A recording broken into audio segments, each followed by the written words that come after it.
नमस्कार, आप देख रहे हैं इंडिया न्यूज। आपके साथ हूं मैं खुशबू मनोरमा मिश्रा।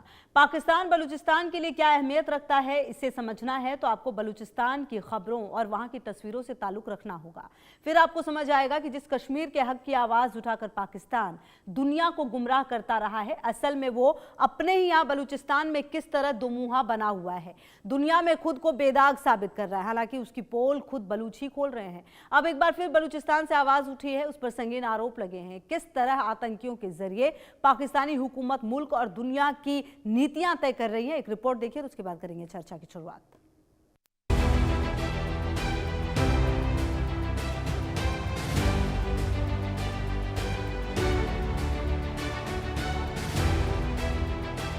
इन चेहरों और इनकी करतूतों से पूरी दुनिया वाकिफ है। पाक की गोद में पलने वाले आतंक के नाकाओं को एक बार नहीं कई बार बेनकाब भारत ने किया है। हिंदुस्तान में होने वाले आतंकी हमलों पर मसूद अजहर और हाफिज सईद, इन दोनों के सबसे ज्यादा दस्तखत होते रहे हैं। जैश ए मोहम्मद और लश्कर तैयबा, पाकिस्तान की इन आतंकी तंजीमों ने हिंदुस्तान, खासकर घाटी के अमन को बर्बाद करने की पुरजोर कोशिश की, लेकिन कामयाब नहीं हुए। आतंक पर दुनिया के सामने पाक साफ बनने वाला पाकिस्तान मसूद अजहर और हाफिज सईद को इतने सालों से क्यों पाल रहा है, क्यों उनकी खिदमत कर रहा है, इसका उसके पास कोई माकूल जवाब नहीं रहा है। दिलचस्प बात यह है कि आतंक को लेकर रोना रोने वाले पाकिस्तान को सहारा भी इन्हीं आतंकियों का है। बलूचिस्तान के एक्टिविस्ट मीर यार बलोच की पोस्ट में ऐसा ही दावा किया जा रहा है। मीर यार के मुताबिक पाकिस्तानी फौज, पुलिस के अलावा पाकिस्तान की बिना वर्दी वाली ये वो फोर्स है जो बलूचों पर जुल्म ढा रही है। सिर्फ इतना ही नहीं, ये वो लोग हैं जो पाकिस्तान की विदेश नीति तय करने में दूसरे नंबर पर आते हैं। और ये बात काफी हद तक सच भी नजर आती है। जिस तरह से पहलगाम हमले के बाद भारत ने सर्जिकल स्ट्राइक कर पाकिस्तान के आतंकी अड्डों को साफ किया और फिर यहाँ मारे गए मसूद अजहर के रिश्तेदारों के शवों पर सरकारी फूल चढ़ाए गए, वो तस्वीरें बताने के लिए काफी रहीं कि आतंक के खिलाफ पाकिस्तान की नीयत और नीत में कितना फर्क है। मीर यार बलोच का दावा है कि आतंकवाद और पाकिस्तान दोनों एक ही सिक्के के दो पहलू हैं। आप एक को तो खत्म कर सकते हैं, लेकिन दूसरे को छोड़कर जो छद्म आतंकवादियों को धन, प्रशिक्षण और निर्यात करता है, ये मुश्किल है। जिस तरह से पाकिस्तान की सेना, ISI और पुलिस बलूचिस्तान में जुल्म ढा रहे, बलूच खुद को बचाने की लड़ाई लड़ रहे हैं, पाकिस्तान की पोल खोल रहे हैं, उन्हें भारत से बड़ी आशा है। बलूचिस्तान के लोग लगातार भारत की तरफ मदद की निगाहों से देख रहे हैं। उन्हें लगता है कि भारत से मिला समर्थन पाकिस्तान के खिलाफ जंग में नई जान डालने वाला होगा। यही वजह है कि मीर यार बलोच का मानना है, जिस तरह से पाकिस्तान ने भारत, अफगानिस्तान और बलूचिस्तान के खिलाफ मोर्चा खोल रखा है, वक्त आ गया है कि पाकिस्तान को अब ठंडा कर दिया जाए। मुनीर और उनकी फौज को माकूल जवाब देकर बलूचिस्तान के हक और हुकूक की आवाज को बुलंद रखा जाए। एक आजाद देश के तौर पर बलूचों को उनके अपने सपने पूरा करने का मौका मिले। लेकिन सवाल सिर्फ बलूचों की आज़ादी या अलग बलूचिस्तान का नहीं है। सवाल लोगों के बुनियादी हक का है, जिसकी लड़ाई पाकिस्तान के खिलाफ हथियार उठाकर और खामोशी के साथ दोनों तरह लड़ी जा रही है। और अब तक इसका जिम्मा सिर्फ और सिर्फ बलूचों के कंधों पर है। Bureau report, India news. और चलिए आगे बढ़ते हुए चर्चा की करते हैं शुरुआत। मेजर जनरल रिटायर्ड जेके बंसल जी, डिफेंस एक्सपर्ट, हमारे साथ जुड़ चुके हैं। अमर मस्ती खान जी, बलूच एक्टिविस्ट, भी हमारे साथ जुड़ चुके हैं। बहुत स्वागत है और वेरी गुड इवनिंग। सबसे पहले जेके बंसल सर, आप ही के पास आते हुए, ये जो पाकिस्तान है वो अंतर्राष्ट्रीय मंच पर हमने देखा है लगभग हर बार बेइज्जत होता है, लेकिन उसके बाद भी अपना कश्मीर राग छोड़ता नहीं है। जो POK है वो हैंडल हो नहीं रहा, लेकिन यहाँ के कश्मीर पर पूरी नजर इसकी रहती है गंदी। बलूचिस्तान में जो खुद का बलूचिस्तान होने का दावा करता है, वहां के लोगों के साथ वो क्या कर रहा है, वहां के बलूच पर, वहां की जो क्षेत्र हैं उसको किस तरह से खोखला कर रहा है, दुनिया देख रही है। और ऐसे में पाकिस्तान का कश्मीर राग अलापना कहीं ना बताता है कहीं ना कहीं कि पाकिस्तान का चरित्र क्या है, वो जो दुनिया के सामने रखता है। थैंक यू खुशबू। देखिए, पाकिस्तान का चरित्र तो सारी दुनिया जानती है। अब जैसे आपने बताया कि जो बलूचिस्तान है वो पाकिस्तान का 43% एरिया है, वहाँ पे सारे खनिज पदार्थ हैं और बहुत रिच स्टेट है। लेकिन वहाँ की जो आवाम है बहुत गरीब है, क्योंकि सारा माल लूट लूट करके ये इस्तेमाल करते थे, बाहर वालों को भेज देते हैं, चीन को भेज दिया, अब अमेरिका को वहाँ इनवाइट कर रहे हैं। तो इस प्रकार से जो अपने लोगों पर जुल्म करता है पाकिस्तान, वहाँ से फोर्स डिसअपीयरेंस कर हो जाता है, उनकी सेना जो बर्बरता से वहाँ पे कर रही है, और सेना ही नहीं बल्कि जो आतंकी हैं उनको भी पाल करके बलूचों के ऊपर जो प्रहार कर रहे हैं, और एक तरफ कहते हैं कि हम जो वो हमारा पार्ट है या हमारे माथे का झूमर है। ये बोला था मुनीर ने कि जो है बलूचिस्तान हमारे माथे का झूमर है। तो पाकिस्तान की ऐसी नीति और जो इसका एक दमनकारी अपने लोगों के लिए भी और सबके लिए है, और जैसे आपने बिल्कुल ठीक कहा कि ना बलूचिस्तान समझ रहा है, ना खैबर पख्तूनख्वा समझ रहा है। सिंध के लोग भी कहते हैं कि ये जो दहशतगर्दी है इसके पीछे वर्दी है, और पीओके के लोग भी जो इनसे बहुत खफा हैं, वहाँ भी आए दिन जो विद्रोह और धरने प्रदर्शन होते रहते हैं। उसके बाद भी पाकिस्तान जो ये जो कश्मीर का राग अलापता है, ये एक बिल्कुल बेबुनियाद है। हालांकि पीओके के लोग कहते हैं कि हमको तो अभी जो कश्मीर में जो अभी तरक्की हो रही है और वहाँ लोगों के अंदर जो खुशहाली है उसको देख करके वो कहते हैं कि हम तो पाकिस्तान से अलग हट करके हिंदुस्तान के साथ मिलना चाहते हैं। तो पाकिस्तान के हुक्मरान और उनकी फौज जब तक रियल ग्राउंड रियलिटी को नहीं समझेगी तो ये इस तरह की प्रॉब्लम वहाँ पे होती रहेगी। अब खुलेआम टीटीपी ने इनके यहाँ धमाके करके 15-20 लोगों को मार दिया, और ये जो है वहाँ की कोर्ट पे हमला करके वहाँ पर सरिया कानून की बात करते हैं। तो और वो इन्हीं के लोग हैं, सारे जो टीटीपी के लोग भी इन्हीं के लोग हैं। हालांकि ये दोष देते हैं तालिबान को अफगानिस्तान में, लेकिन वो टीटीपी 2006 में पाकिस्तान के अंदर ही बनी थी। पाकिस्तान के खैबर पख्तूनख्वा के काफी जगह के लोग हैं, और इनके आर्मी के अंदर भी पाकिस्तान की काफी लोग जो सिंपैथाइजर हैं टीटीपी के। तो जो पाकिस्तान जो है जब तक अपनी अंदरूनी समस्या को नहीं समझेगा और संभालेगा, तब तक पाकिस्तान में इसी तरह का एक अनस्टेबिलिटी और जो भुखमरी है और जो वहाँ की गुर्बत है वो चलती रहेगी। जी जी खुशबू। बिल्कुल। और अहमद मस्ती खान जी, देखिए कहीं ना कहीं जो बलूचिस्तान और जो बलूच की स्थिति है वो आपसे छुपी नहीं है, लेकिन ये बात भी तय है कि पाकिस्तान ये बात तो जानता है कि अगर बलूचिस्तान उसके पास से चला गया तो वो बिल्कुल खोखला हो जाएगा, और इसीलिए शायद वजह यही है कि वो बलूचिस्तान और बलूच के साथ इस तरह की हरकतें कर रहा है। लेकिन सवाल अहम यही है कि पिछले कुछ समय से बलूचिस्तान के जो हमले हैं वो काफ़ी ज़्यादा मुखर रहे हैं, लेकिन पाकिस्तान भी रुक नहीं रहा, और उसके हमले भी बहुत ही जो पाकिस्तानी सेना है वो हमले करते हुए इन पर नजर आ रही है। आने वाले समय में बलूचों की क्या रणनीति रहने वाली है अहमद मस्ती खान जी, और किस तरह से पाकिस्तान से अलग होने की रणनीति पर काम कर रहे बलूचिस्तान? नमस्कार खुशबू जी। मैं सबसे पहले तो सलाम पेश करना चाहता हूँ मीर मेहराब खान, खान बलोच, जो 1839 13 नवंबर को अंग्रेज साम्राज्य के खिलाफ लड़ते हुए अपने 20 साथियों के साथ और सैकड़ों जो उनके दूसरे लोग थे उनके साथ उन्होंने अपनी जान बलूचिस्तान की आज़ादी के लिए, बलूचिस्तान के आज़ाद परचम की बुलंदी के लिए अपने जानों का नजराना पेश किया था। उनमें हमारे 3 हिंदू शहीद थे जो जिनको के हम आज तक याद करते हैं। उनमें से एक दीवान बच्चा मल था जो मिनिस्टर ऑफ फाइनेंस थे उस वक्त बलूचिस्तान की हुकूमत की, जब ये अंग्रेज बाहर से आए थे, और उनके साथ 2 और आला हिंदू अफराद, दीवान खेमचंद और दीवान असरदास, वो हमारे बलूचिस्तान के शहीदों में हैं।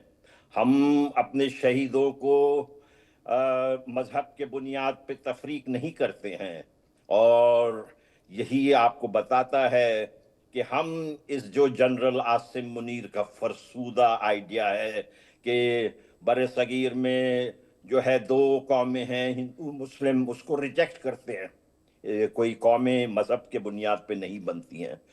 ये जो हमारे मीर मेहराब खान सिर्फ 33 साल के थे जब इन्होंने अपनी जान का कुर्बानी दिया बलूचिस्तान के लिए।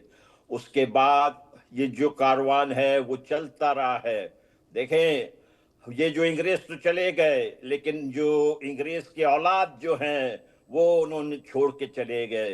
ये जो जनरल आसिम मुनीर है ये अंग्रेजों का औलाद है। मैं सियासी तौर पे कह रहा हूँ, ये उन्हीं के सियासी जो इंटरेस्ट हैं उन्हीं के ये रखवाली करते हैं, और फिर ये दूसरों के ऊपर इल्जाम लगाते हैं, भारत के ऊपर इल्जाम लगाते हैं, अफगानिस्तान पे इल्जाम लगाते हैं। मजे का खेज बात आप देखें कि जो मंगल के दिन वहां इस्लामाबाद में धमाका हुआ, तो इनका जो डिफेंस मिनिस्टर है ख्वाजा आसिफ, वो अफगानिस्तान के ऊपर इल्जाम लगा रहा है, और जो प्राइम मिनिस्टर शहबाज शरीफ है वो भारत पे इल्जाम लगा रहा है। ये पंजाबी इतने जिहादी, इतने बेवकूफ हैं कि इनको ये अगर झूठ बोलते हैं और खामखा के इल्जाम लगाते हैं तो कम से कम एक तरह का झूठ तो बोले ना जी। डिफेंस मिनिस्टर कह रहे हैं कि अफगानिस्तान है और प्राइम मिनिस्टर कह रहे हैं कि इंडिया है, तो ये किसको बेवकूफ बना रहे? ये तो आपने खुद सब कुछ किया है। जैसे कि जनरल बंसाल ने कहा, ये सारा कुछ इनका अपना पैदा करदा है। ये जब बैरूनी अमेरिका के कासालेस होंगे, अमेरिका के नौकर बनेंगे, उनके गुलाम बनेंगे। देखिए शुरू दिन से चले आ रहा है। अयूब खान किसके चहीते थे? Dwight D Eisenhower. जनरल जिया किसके चहीते थे? रिएगन के। मुशर्रफ किसके चहीते थे? बुश के। अब इनको जो है एक अब्बा मिल गया है, वो भी मैकडोनल्ड बर्गर। इनको अकल के नाखून पकड़ने चाहिए। इस वक्त देखे अमेरिका में आप देख रहे हैं ना, खलबली मची हुई है। कभी जो है टैरिफ का कर रहे हैं, कभी वीजा के ऊपर पाबंदी लगा रहे हैं। ये सारा चीज बता रहा है कि अमेरिका अब कंगाली की तरफ जा रहा है। ये इनको सपोर्ट नहीं कर सकेंगे।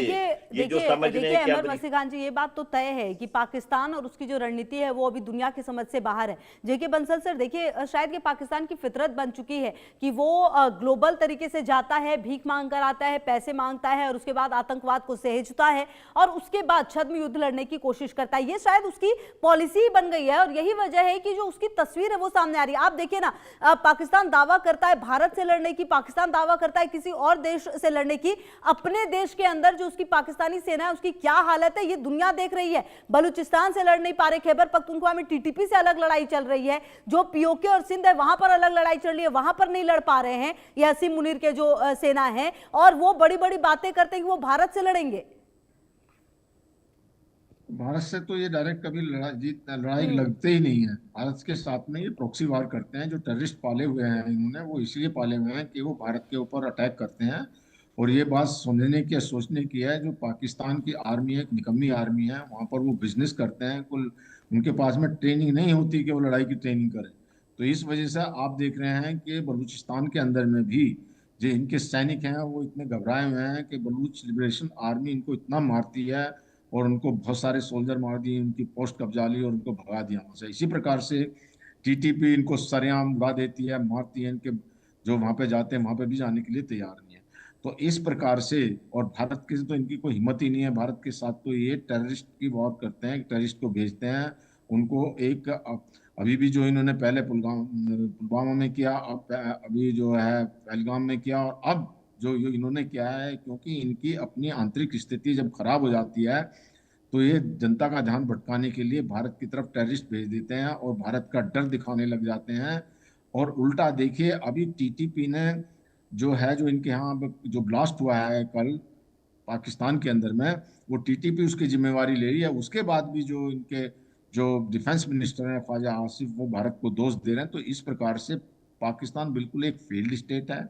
इनकी कोई पॉलिसी नहीं है, इनके अंदर में जो है वहाँ कोई समन्वय नहीं है। तो बुरा हाल है। ऐसी स्थिति में पाकिस्तान अगर जो इस तरह का करेगा, अब जल्दी जल्दी पाकिस्तान के टुकड़े टुकड़े हो जाएंगे, हर स्टेट अपने अलग अलग हो जाएगा। बलूचिस्तान अपनी लड़ाई लड़ ही रहे हैं, खैबर पख्तूनख्वा तो इनके सामने खड़ा हुआ है तन के, और जो डूरिन लाइन को मानता ही नहीं है। पीओके के अंदर भी इतनी जो नाराजगी है। तो इनको एक्चुअली ये देखना चाहिए कि जब तक अभी भारत के अंदर में, भारत ने कितना डेवलपमेंट किया है जो सर, मैं आती हूँ आपके पास, हम चर्चा आगे भी जारी रखेंगे, लेकिन इसी बीच एक बहुत बड़ी खबर आ रही है, अपने दर्शकों को बता दें। दिल्ली ब्लास्ट के मामले से जुड़ी ये बड़ी खबर आ रही है। फरीदाबाद से पकड़ी गई है संदिग्ध कार इको स्पोर्ट। जी हां, फरीदाबाद के खंदावली गांव से गाड़ी की बरामदगी हुई है। इसी गाड़ी के बारे में थोड़ी देर पहले हम आपको बता भी रहे थे कि ये गाड़ी जो है वो ढूंढने की कोशिश और कवायद की जा रही थी, और अब फरीदाबाद के खंदावली गांव से गाड़ी बरामद हुई है। दिल्ली ब्लास्ट मामले से जुड़ी ये बड़ी खबर आपको बता रहे हैं। फरीदाबाद पुलिस ने इको स्पोर्ट्स बरामद कर ली है। अब ये खंदावली गांव से गाड़ी बरामद हुई है फरीदाबाद के, दिल्ली ब्लास्ट में इस वक्त का जो ये सबसे बड़ा अपडेट है वो आपको बता रहे हैं। फरीदाबाद के खंदावली गांव से गाड़ी बरामद हुई है। अब इस गाड़ी में क्या कुछ है ये जरूर देखना होगा, ये जांच का विषय होगा निश्चित तौर पर। लेकिन फिलहाल ये जानकारी, ये जो कार जिसकी तलाश लगातार की जा रही थी वो कार फिलहाल बरामद कर ली गई है। ये जानकारी आ रही है सामने, जहां पर आपको बता दें कि ये जो इको स्पोर्ट्स कार है उसको बरामद कर लिया गया है। बड़ी जानकारी सामने आ रही है। और आपको बता दें कि ये देखिए रेड कलर की ये इको स्पोर्ट्स जिसकी तलाश लगातार की जा रही थी वो बरामद कर ली गई है। और ये जो समझिए इसका नंबर DL10C के 0458 ये नंबर भी जारी की गई थी और ये लाल इको स्पोर्ट्स कार मिल गई है। हरियाणा के गांव में ये लावारिस खड़ी थी, ये जानकारी भी सामने आ रही है। और कहा यह जा रहा है कि दिल्ली धमाके में शामिल जो आतंकवादी हैं उनके पास एक नहीं बल्कि 2 कारें थी। और दिल्ली पुलिस ने इधर बुधवार को लाल रंग की जो फोर्ड इको स्पोर्ट्स की तलाश के लिए अलर्ट जारी किया था। और अब ये कार हरियाणा के खंदावली गांव के पास खड़ी मिली है। हरियाणा पुलिस ने ये कार ट्रेस कर ली है। और जावेद हमारे संवाददाता मिल गए हैं ज्यादा जानकारी के लिए इसी खबर पर हमारे साथ। जावेद, क्या जानकारी मिल पा रही है इस कार को लेकर? लगातार कहा जा रहा था कि जो 2 कार हैं आतंकवादियों के पास, एक तो वो चलिए जो ब्लास्ट हो गई, दूसरी यही कार थी। क्या जानकारी मिल पा रही है? लावारिस हालत में मिली है खंदावली गांव में। जी देखिए, बिल्कुल फरीदाबाद के खंडावली के इलाके के पास एक सुनसान जगह पे ये गाड़ी मिली है। बताया जा रहा है इको स्पोर्ट्स है, जिसका जो नंबर फ्लैश किया गया था DL10C के जो 4058 इस गाड़ी का नंबर था। इसकी तलाश की जा रही थी और अभी हरियाणा पुलिस की तरफ से इस बारे में जानकारी दी गई, क्योंकि ब्लास्ट के वक्त बताया गया था कि CCTV को पूरी तरीके से जब इस ब्लास्ट के बाद पुलिस और एजेंसी पूरी तरह से एग्जामिन कर रही थी तो एक और गाड़ी सस्पेक्टिव दिखी थी। बताया गया है कि इसके मूवमेंट को लेकर, और इस गाड़ी को तब से इसकी तलाश चल रही थी। और उस वक्त शुरुआत में ये आ रहा था कि इस गाड़ी में कुछ लोग थे और ये भी था कि कहीं ना कहीं इस गाड़ी को पीछे से एक दूसरी गाड़ी भी इसको फॉलो कर रही है। फिलहाल ये गाड़ी इस वक्त कंडावली में मिला है फरीदाबाद में, और इस गाड़ी को लेकर अब जो है जांच की जा रही है। और जानकारी के मुताबिक वहां पर सेंट्रल एजेंसी और जो हरियाणा क्राइम ब्रांच के अलावा वहां पर कश्मीर पुलिस भी वहां पर पहुंचेगी, क्योंकि देखिए इसमें एड्रेस चेंज था। पहला एड्रेस जो था आपको वो दिल्ली के रजौरी गार्डन इलाके का था, और इसका जो ऑनरशिप का जो नंबर है उस नंबर पे अगर आप ध्यान दें, जो दूसरा नंबर आया था जो एड्रेस चेंज हुआ था वो नॉर्थ ईस्ट डिस्ट्रिक्ट के सीलमपुर इलाके के पास का था। और इसमें नंबर वही नंबर है जो उमर जो है जिस नंबर को इस्तेमाल कर रहा था, और उस नंबर की को लेकर जिसकी जांच चल रही थी। और एजेंसी इस नंबर को लेकर इसके व्हाट्सएप और इसके तमाम दूसरे चैट्स और सोशल मीडिया प्लेटफॉर्म, इसके अलावा इसके आउटगोइंग कॉल, इनकमिंग कॉल पिछले 6 महीने तक के पूरे रूट को लेकर एग्जीक्यूट कर रही थी। तो इस नंबर को जो है ऑनर के नंबर पे ये नंबर मेंशन था। फिलहाल इसको वेरीफाई किया जा रहा है। और नबी उन भट्ट के नाम से ये जो गाड़ी है उस पर नंबर था, जिसे नीचे 33 नंबर लिखा हुआ है। तो इस गाड़ी जिसकी तलाश चल रही थी, इस गाड़ी को खंडावली के पास मिला है, जानकारी मिली। और अभी मौके पर जो है हरियाणा पुलिस की क्राइम ब्रांच और एजेंसीज की टीम जो जानकारी मिली, क्योंकि NIA की टीम सुबह से ही अल्फला जो बता रहे हैं कि अल्फला यूनिवर्सिटी या धौज का वो जगह जहां पर एक्सप्लोजिव जो मिला था एक बड़े तादाद में, इस सब के जांच के लिए वहां पर NIA की टीम पहुंची थी। और अब जिस तरह से जानकारी मिल रही कि गाड़ी मिल गई है, अब इसको लेकर इस गाड़ी को पूरी तरीके से फॉरेंसिक टीम एग्जीक्यूट करेगी। इसके अंदर के तमाम किसी तरह के सैंपल्स को, या क्या इस गाड़ी में भी एक्सप्लोजिव को लाया गया था धौज तक, क्या इस गाड़ी को भी उसमें इस्तेमाल किया गया था, कई ऐसे सवाल है जिसको लेकर इसकी जो है मूवमेंट को लेकर भी दिल्ली माफ कीजिएगा जो हरियाणा पुलिस है, सेंट्रल एजेंसी और दिल्ली पुलिस भी कहीं ना कहीं इसको लेकर इन्वेस्टिगेट करेगी। बिल्कुल। और जावेद देखिए, जब वो I-20 कार जो ब्लास्ट हुई है उसके बारे में जब जानकारी मिली तो आप देखिए 10 से 11 जगह वो गाड़ी रुकी थी, अलग अलग जगह पर अलग अलग टाइमिंग थी। और उसके पीछे भी अब कहा जा रहा है कि कुछ ना कुछ बड़ा कारण होगा। अब ऐसे में इस कार की भी मूवमेंट देखनी होगी कि आखिरकार इस कार की क्या क्या मूवमेंट रही, इसने किससे चलाया, किसने इसको यहाँ पर छोड़ा है, आखिरकार इसमें क्या कुछ है। ये तमाम चीजें तो अब जांच का विषय होगी और निश्चित तौर पर ये बहुत महत्वपूर्ण कड़ी साबित हो सकती है इस पूरे केस में। जावेद देखिए, जिस तरीके से इस गाड़ी में कहीं ना कहीं एक्सप्लोजिव था, जिसकी वजह से एक बड़ा जोरदार ब्लास्ट हुआ, और ये हाई डेंसिटी ब्लास्ट था। और ये माना जा रहा है कि कहीं ना कहीं मॉडिफाइड ये जो है जो इसमें जो ब्लास्ट के एक्सप्लोजिव हैं वो मॉडिफाइड किया गया होगा, जिसकी वजह से ये ब्लास्ट हुआ है। क्योंकि देखिए एजेंसीज ने भी, सेंट्रल एजेंसीज ने भी ये अपने रिपोर्ट में कहा है कि इस तरह से ब्लास्ट नहीं होना था, क्योंकि जो ब्लास्ट का तरीका है वो ऐसा लगता है कि सडनली हुआ है। लेकिन अक्सर जब इस तरीके के टेरर एक्टिविटीज को अंजाम दिया जाता है तो अक्सर जब किसी गाड़ी को अगर फॉलो जब गाड़ी जिसमें एक्सप्लोजिव होता है उसके पीछे कोई ना कोई एक दो गाड़ी जरूर होती है। तो ये माना जा रहा है, ऐसा हो सकता है कि इस गाड़ी के पीछे भी कोई स्पोर्ट कुछ डिस्टेंस पे हो जो उसको फॉलो कर रही हो, कि अगर किसी तरीके का कोई दिक्कत हो या किसी तरह की कोई नाकाम हो या रास्ते में कहीं पे चेकिंग हो, तो हम फॉलो अप में कुछ कर सके। तो क्या इस गाड़ी में भी उस वक्त आम एम्यूनेशन था? क्योंकि आमतौर पर देखिए, जब किसी गाड़ी को फेयरदिल हमले के लिए, क्योंकि देखिए इस गाड़ी में एक्सप्लोजिव था जिसकी वजह से ब्लास्ट हुआ, इसको कोई नकार नहीं सकता। और ब्लास्ट इस तरीके से जिसमें 8-12 लोग, बेकसूर लोगों की जाने गई, इसमें खुद जिस गाड़ी को चला रहा था वो भी इस गाड़ी में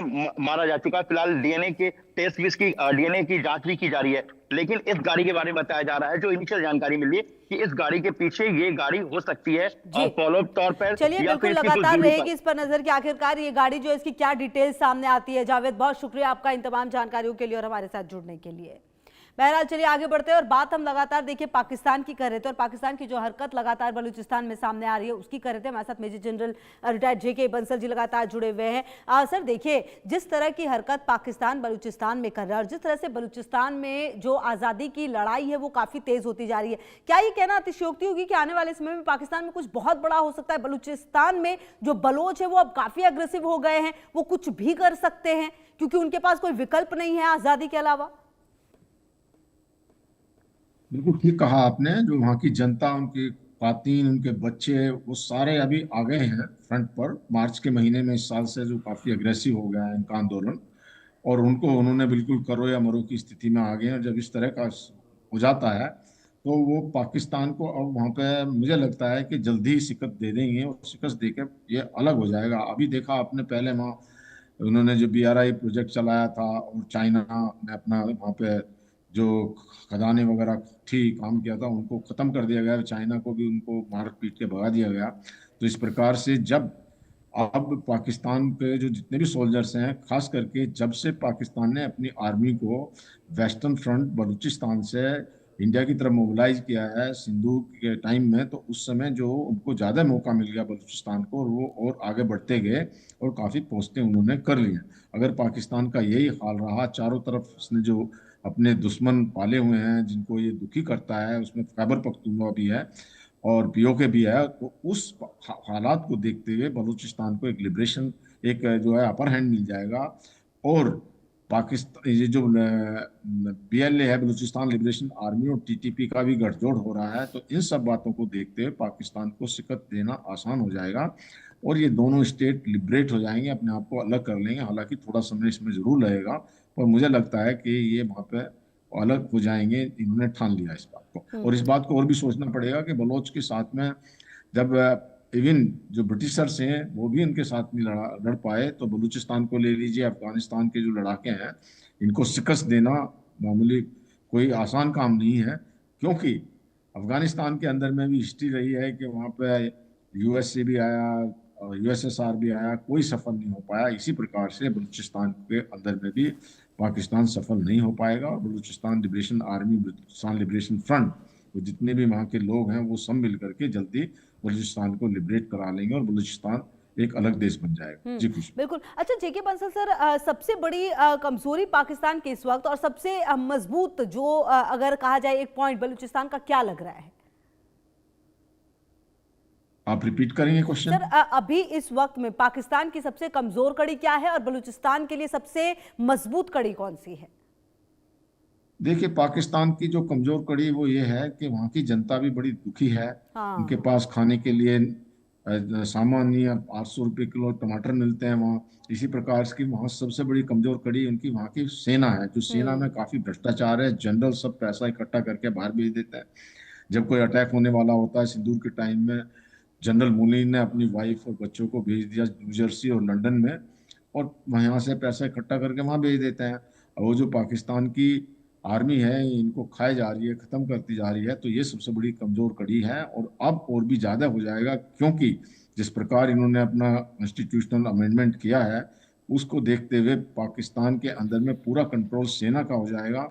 जो अभी प्रेसिडेंट का कंट्रोल था सेना के ऊपर में, तीनों सेनाओं के, अब जो फील्ड मार्शल आसिफ मुनीर, उसके पास कंट्रोल आ जाएगा। यहाँ की जो कोर्ट्स हैं उनके जो अधिकारों को खत्म कर रहे हैं। तो और सबसे बड़ी बात यह है कि जो अभी तक पाकिस्तान के न्यूक्लियर हथियारों का कंट्रोल सिविलियन और एक कमेटी के पास था वो भी आर्मी के पास हो जाएगा। तो इन सब बातों को देखते हुए अब, और सब उससे भी बड़ी बात यह है कि जी। जो सेटअप, जो ये बॉर्डरलेस कूप किया है मुनीर जी ने, जनरल मुनीर ने, वो ऐसा है कि जिम्मेवारी तो सिविल एडमिनिस्ट्रेशन की रहेगी और he will be calling the shots, वो सारा जो अपने आप चलाते रहेंगे। तो अब सिविलियन गवर्नमेंट इन्होंने इसलिए रखी है कि जिससे दुनिया में जाकर के ये भीख का कटोरा लेके जाते हैं या एफएटीएफ बिल्कुल के सर, पास और जाते वही हैं। तस्वीर जो है वो दुनिया के सामने आती भी है। बहुत शुक्रिया जेके बंसल सर हमारे साथ जुड़ने के लिए और इस चर्चा में शामिल होने के लिए। अमर मस्ती खान जी भी लगातार हमारे साथ जुड़े हुए थे। बहुत शुक्रिया अमर जी आपका भी। तमाम खबरों पर नजर आप रही है हमारे साथ, देखते रहिए इंडिया न्यूज़।